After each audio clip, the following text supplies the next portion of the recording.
नमस्कार साथियों, निदान क्लासेस पर आपका स्वागत है। मैं आपका दोस्त नागेश गहलोत उपस्थित हुआ हूं आपके सामने बाल विकास एवं शिक्षा शास्त्र से संबंधित कुछ महत्वपूर्ण मुद्दों को लेकर और उनसे संबंधित प्रश्नों को हल करेंगे आज हम।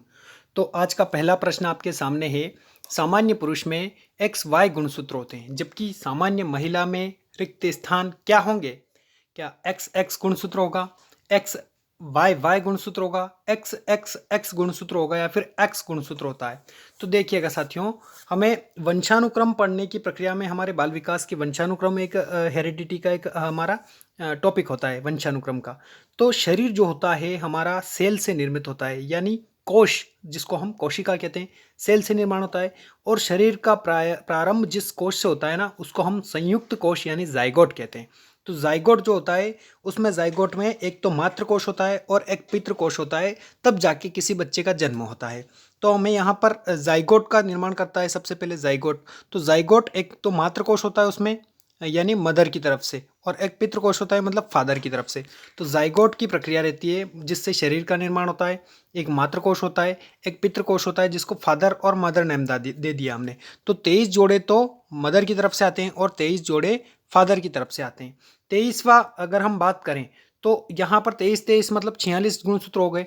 और 46 गुणसूत्रों में से 46 में से 23 तो किसकी तरफ से, मदर की तरफ से, और 23 फादर की तरफ से आते हैं। तो हम यहाँ पर यह प्रक्रिया समझते हैं कि जो पुरुष में होता है वो कौन सा 23 गुणसूत्र, 22 गुणसूत्र तो पुरुष में समान होते हैं। 22 गुणसूत्र तो कैसे होते हैं? 22 तो समान होते हैं, यानी एक्स एक्स प्रकृति के होते हैं। और जो 23वां गुणसूत्र होता है, जो एक्स होता है, वो क्या होता है? एक्स के अलावा वो वाई वाई गुणसूत्र पाया जाता है पुरुषों में। जबकि महिलाओं में जो गुणसूत्र पाया जाता है वो एक्स एक्स मतलब 23 जोड़े एक्स एक्स होते हैं, जबकि पुरुषों में एक वाई गुणसूत्र होता है। अगर वो वाई गुणसूत्र एक्स गुणसूत्र से मिलान हुआ तो उसकी उसकी जो उत्पत्ति होगी वो पुत्र होगा। और अगर वाई गुण एक्स गुणसूत्र से एक्स ही मिला तो वो क्या होगा? पुत्री होगी। तो इस प्रकार से लिंग का निर्धारण हो सकता है। तो यहाँ पर हमें समझना क्या होगा कि मातृकोश से 23 जोड़े आते हैं, पितृकोश से 23 जोड़े आते हैं। और बालक का निर्धारण जो होता है वो अगर वाई गुणसूत्र से एक्स गुणसूत्र का मिलान हुआ तो क्या होगा? पुत्र होगा। और एक्स से एक्स का मिलान हुआ तो वो पुत्री की उत्पत्ति होने की संभावना बढ़ जाती है। तो हमारा यहाँ पर सही आंसर क्या हो जाएगा कि एक्स एक्स गुणसूत्र है। महिला में एक्स एक्स गुणसूत्र होते हैं, जबकि पुरुष में एक्स वाई गुणसूत्र होते हैं। तो हमारा आंसर क्या हो जाएगा? एक्स एक्स गुणसूत्र। अब दूसरा प्रश्न है आपके सामने। अभिप्रेरणा का वर्गीकरण होता है, क्या स्वाभाविक और कृत्रिम होता है, कम महत्वपूर्ण तथा अधिक महत्वपूर्ण होता है, जन्मजात या अर्जित होता है, या फिर अभिप्रेरणा तथा प्रलोभन होता है? तो देखिएगा, अभिप्रेरणा का वर्गीकरण अगर हम पढ़ें तो तीन प्रकार से, तीन मनोवैज्ञानिकों के द्वारा किया गया है।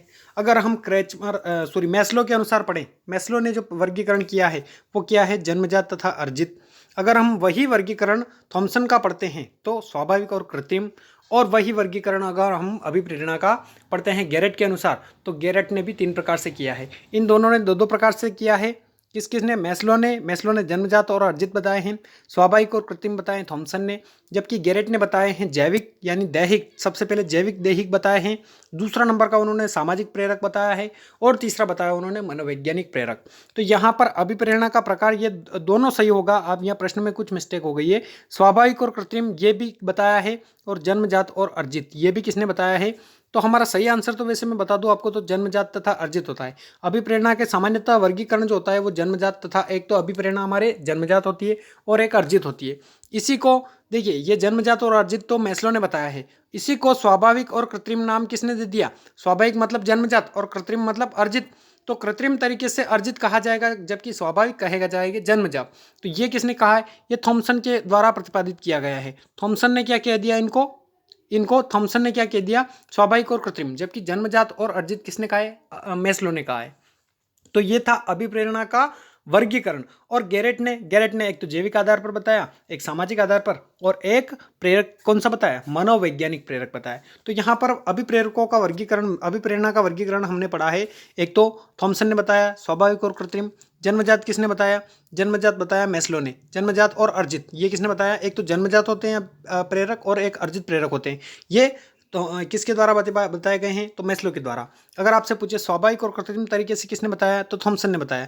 तीन प्रकार से किसने किया है? तो तीन प्रकार से हमारा गैरेट महोदय के द्वारा किया गया है। गैरेट के अनुसार एक तो जैविक प्रेरक होते हैं, एक सामाजिक प्रेरक होते हैं और एक मनोवैज्ञानिक प्रेरक होते हैं। तो ये 3 मनोवैज्ञानिकों ने जो है अभी प्रेरणा का वर्गीकरण यानी प्रेरणा का वर्गीकरण, प्रेरकों का वर्गीकरण किया है। सीखने की प्रक्रिया में सीखने का स्थानांतरण हो सकता है। क्या क्या हो सकता है? सीखने की प्रक्रिया में सीखने का स्थानांतरण सकारात्मक, नकारात्मक, शून्य तथा सभी। तो हमारा सही आंसर क्या हो जाएगा? सभी प्रकार से, क्योंकि मुख्यतः 3 प्रकार से स्थानांतरण होते हैं, और तो बहुत प्रकार से भी होते हैं, परंतु मुख्यतः जो होते हैं वो 3 प्रकार से। एक तो सकारात्मक स्थानांतरण होता है, मतलब स्थानांतरण होता क्या है? एक पक्ष में सीखा हुआ ज्ञान अगर हम दूसरी प्रक्रिया में उपयोग कर रहे हैं तो वो स्थानांतरण हुआ हमारे ज्ञान का। एक सकारात्मक स्थानांतरण होता है, मतलब जैसे कि हम हिंदी में कोई भी चीज़ सीखते हैं और संस्कृत में वो सीखना, तो वो सकारात्मक स्थानांतरण, क्योंकि कोई क्रिकेट खेलता है, कोई बैडमिंटन खेलता है तो उसके लिए टेनिस खेलना आसान हो जाता है, तो वो सकारात्मक मतलब वो उसमें सहायता कर रहा है। नकारात्मक मतलब वो पहले सीखी हुई ज्ञान दूसरी सीखी हुई ज्ञान में सहायता बिल्कुल नहीं करता है, वो नकारात्मक। और शून्य में तो बिल्कुल ही ना तो हानि पहुंचाता है और ना ही नकारात्मक प्रभाव डालता है, ना सकारात्मक। तो इस प्रकार से हम कह सकते हैं 3 प्रकार से सीखने का स्थानांतरण होता है। सकारात्मक स्थानांतरण मतलब हमने पहले से साइकिल सीखी हुई है तो बाइक का संतुलन बनाने में भी हम उस चीज़ को उपयोग में लाएंगे, तो वो क्या हो जाएगा? हमारा सकारात्मक स्थानांतरण। और हमने संधि सीखी है संस्कृत में और हिंदी में भी सीख रहे हैं, तो वो हमारे लिए उपयोगी होगी उस विषय में भी। तो एक विषय का सीखा हुआ ज्ञान दूसरे विषय में हमारे लिए उपयोगी हो रहा है तो वो सकारात्मक। एक विषय का सीखा हुआ ज्ञान हमारे लिए उसमें बाधा डाल रहा है तो नकारात्मक। और ना तो बाधा डाल रहा है और ना ही सकारात्मक हो रहा है तो शून्य होगा। तो इस प्रकार से नकारात्मक क्या होगा? जैसे कि हमने हमने क्या किया है, अगर हम बात करें कि नकारात्मक स्थानांतरण की अगर हम बात करें तो नकारात्मक स्थानांतरण न तो वो उस विषय में क्या कर रहा है, नकारात्मक प्रभाव डाल रहा है, वो तो शून्य हो जाएगा, पर नकारात्मक प्रभाव डाल रहा है।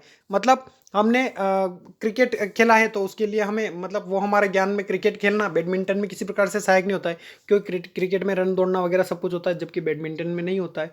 तो इस प्रकार से जो जो सीखा हुआ ज्ञान मतलब प्रभाव नहीं डालता है वो नकारात्मक। और शून्य स्थानांतरण किसे कहते हैं? शून्य स्थानांतरण वह होता है जिसमें पहले सीखा हुआ ज्ञान ना तो सकारात्मक हो रहा है और ना ही नकारात्मक, मतलब ना तो अपना प्रभाव डाल रहा है और ना ही हम उस कह सकते हैं कि वो प्रभाव छोड़ रहा है। तो इस प्रकार से शून्य स्थानांतरण कह सकते हैं। तो कितने प्रकार सीखने का स्थानांतरण? 3 प्रकार से हो सकता है। तो ये सभी इसमें सही आंसर हो जाएगा। अगला प्रश्न है, निम्न में से कौन सा मत अंतर्दृष्टि द्वारा सीखने की व्याख्या करता है? क्या मनोविश्लेषणवाद, व्यवहारवाद, संबंधवाद या फिर गेस्टाल्टवाद? तो हम यहाँ पर चर्चा करें साथियों, तो सूझ या अंतर्दृष्टि का सिद्धांत किसने प्रस्तुत किया? ये किया है हमारे किसने? विलियम नहीं, हम बात करते हैं सूझ या अंतर्दृष्टि का सिद्धांत कोहलर के द्वारा। कोहलर, मैं भूल गया था नाम, कोहलर। सूझ या अंतर्दृष्टि का सिद्धांत कोहलर के द्वारा प्रतिपादित किया गया। और कोहलर कौन था? संबंधवाद से था या फिर गेस्टाल्टवाद से या फिर व्यवहारवाद से या फिर मनोविश्लेषणवाद से? तो जो कोहलर जो था वो गेस्टाल्टवाद संप्रदाय से संबंधित था। गेस्टाल्टवाद की संप्रदाय 1920 में थ्योरी ऑफ गेस्टाल्ट नामक पुस्तक के द्वारा आई। और थ्योरी ऑफ गेस्टाल्ट पुस्तक किसके द्वारा प्रकाशित की गई?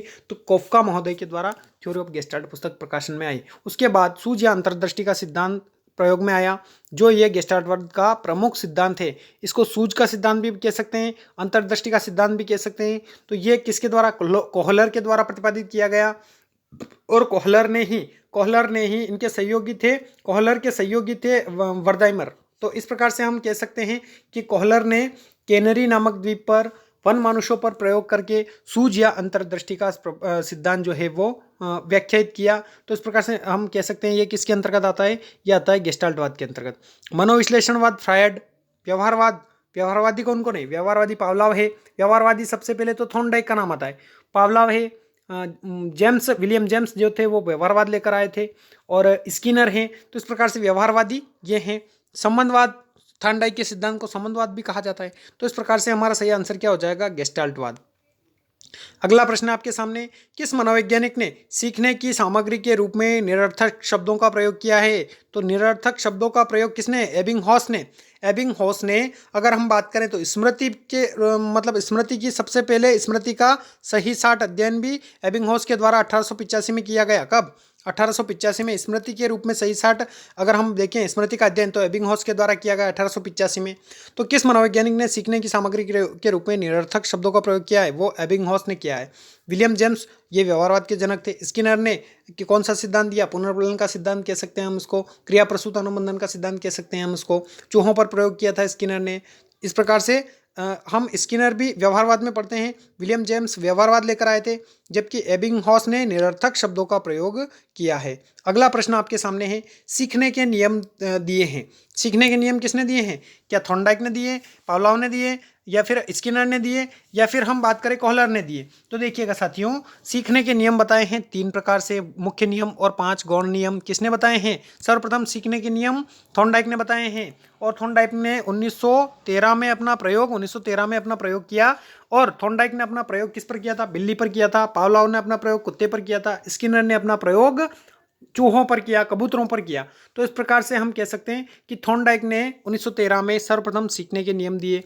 और सीखने के नियम इनके द्वारा क्या प्रतिपादित किए गए? इनके द्वारा प्रतिपादित किए गए पहला नियम जो था इनका, तत्परता का नियम कहलाया, जिसको हम मानसिक तैयारी का नियम भी कहते हैं। दूसरा अभ्यास का नियम कहलाया, जिसको हम उपयोग अनुपयोग का नियम भी कह सकते हैं। और तीसरा नियम जो था वो प्रभाव व परिणाम का नियम था। प्रभाव व परिणाम के नियम को हम संतोष असंतोष का नियम या फिर प्रसन्नता तथा दुख का नियम भी कह सकते हैं। तो ये देखिएगा 3 प्रकार के मुख्य नियम दिए इन्होंने। पहला तत्परता का नियम, दूसरा अभ्यास का नियम, तीसरा प्रभाव व परिणाम का नियम। तो ये 3 नियम थे। अगर हम गौण नियमों की चर्चा करें या अन्य नियमों की चर्चा करें तो 5 अन्य नियम भी इनके द्वारा प्रतिपादित किए गए हैं। बहुप्रतिक्रिया का नियम, आत्मीकरण का नियम, मानसिक विन्यास का नियम, आंशिक क्रिया का नियम और साहचर्य परिवर्तन का नियम। तो इस प्रकार से 5 इन्होंने गौण नियम दिए थॉर्नडाइक ने, और 3 मुख्य नियम दिए। तो यहाँ पर पावलोव ने कौन सा सिद्धांत प्रतिपादित किया था? सीखने का नियम इन्होंने भी दिया है, परंतु सबसे पहले थॉर्नडाइक ने प्रतिपादित किया। उसके बाद पावलोव की अगर हम बात करें तो इन्होंने कौन सा सिद्धांत प्रतिपादित किया था? इनका था शास्त्रीय अनुबंधन का सिद्धांत। और स्किनर ने क्रिया प्रसूत अनुबंधन का सिद्धांत। कोहलर ने अभी हमने जाना है सूझ या अंतर्दृष्टि का सिद्धांत दिया। और कोहलर जो थे ये गेस्टाल्टवादी थे, बाकी ये तीनों क्या थे? ये थे संबंधवाद से संबंध रखते थे, यानी ये व्यवहारवादी थे। सीखना है, व्यवहार में परिवर्तन है, अनुभव तथा अभ्यास का परिणाम है, व्यवहार में अपेक्षाकृत स्थायी परिवर्तन होता है, या फिर ये सभी। तो देखिए सीखना क्या होता है? व्यवहारवादियों के अनुसार सीखना 3 प्रकार से होता है, अभ्यास, प्रशिक्षण और अनुभव। अभ्यास, प्रशिक्षण और अनुभव के द्वारा आपके व्यवहार में स्थायी परिवर्तन आता है, तभी सीखना परिपूर्ण माना जाता है। तो एक तो सीखना क्या है? व्यवहार में परिवर्तन, बिल्कुल सही, व्यवहार में परिवर्तन होता है। अनुभव, अभ्यास और एक और क्या? इसको एक और क्या कह सकते हैं हम? एक तो अभी बताया हमने, एक तो अभ्यास के द्वारा, अनुभव के द्वारा और प्रशिक्षण के द्वारा। 3 कारणों से अगर आपके व्यवहार में परिवर्तन आता है तो बिल्कुल सही है, ये भी सही है। व्यवहार में अपेक्षाकृत कैसा परिवर्तन होता है? तो स्थायी परिवर्तन होता है। तो सीखना क्या है? ये सभी, मतलब व्यवहार में परिवर्तन होता है, अनुभव, अभ्यास तथा प्रशिक्षण के द्वारा होता है, और व्यवहार में अपेक्षाकृत स्थायी परिवर्तन होता है। तो ये सभी इसका सही आंसर हो जाएगा। 8वां प्रश्न अगर हम देखें तो शारीरिक वृद्धि और विकास को कहते हैं तत्परता, अभिवृद्धि, गतिशीलता या फिर आनुवंशिकता। तो आनुवंशिकता तो बिल्कुल नहीं हो जाएगा, गतिशीलता भी नहीं होगा, तत्परता भी नहीं होगा, तत्परता का तो एक नियम है। तो इस प्रकार से हमारा क्या बच रहा है? अभिवृद्धि। अभिवृद्धि किसको कहते हैं? शरीर में आपके मतलब वृद्धि हो रही है, और वृद्धि और विकास दोनों हो रहे हैं। विकास का क्या? जैसे कि आप पहले भारी चीज़ें नहीं उठा सकते थे और बाद में आपका शरीर वृद्धि कर गया तो आपने भारी चीज़ों को उठा लिया। आप पहले छोटी चीज़ें, आपको मतलब छोटी छोटी चीज़ें भी बहुत मतलब टाइम लगता था सीखने में, अब बड़ी बड़ी चीज़ें भी आसानी से सीख जाते हैं। तो वो क्या है? आपके विकास है, और वृद्धि मतलब शरीर में होती है। तो इन दोनों को योग को क्या कहते हैं? अभिवृद्धि कहते हैं। चिंतन संज्ञानात्मक पक्ष में एक मानसिक क्रिया है, यह कथन दिया गया है। तो आपसे परिभाषाएं भी रीट एमपीटेट में परीक्षा में आपसे परिभाषाएं भी पूछी जाती है। तो चिंतन संज्ञानात्मक पक्ष की एक मानसिक क्रिया है, यह कथन किसने दिया है? जॉन डीवी के द्वारा, गिलफोर्ड के द्वारा, क्रूज के द्वारा या फिर रॉस के द्वारा। तो देखिएगा साथियों, हम आज यहाँ पर विभिन्न चिंतन के पक्ष में विभिन्न परिभाषाएं किसने क्या क्या प्रतिपादित किया है वो सब कुछ पढ़ने की कोशिश करेंगे। तो देखिएगा, अगर हम देखें तो सबसे पहले हम पढ़ते हैं कॉलसेनिक के अनुसार। चिंतन की परिभाषा कॉलसेनिक ने क्या दी है? संकल्पनाओं का पुनर्गठन ही चिंतन है। ये किसने दिया है? पहला हमने पढ़ा कॉलसेनिक के अनुसार, संकल्पनाओं का पुनर्गठन ही चिंतन है।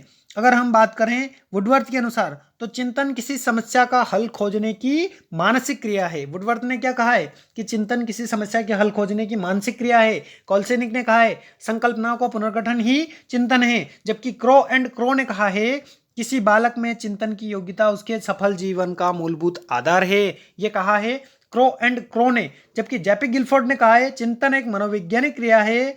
चिंतन किसी एक मनोवैज्ञानिक क्रिया है जिस पर जीवन पर आधारित कोई प्रक्रिया होती है। ये किसने कहा है? जेफी गिलफोर्ड ने कहा है।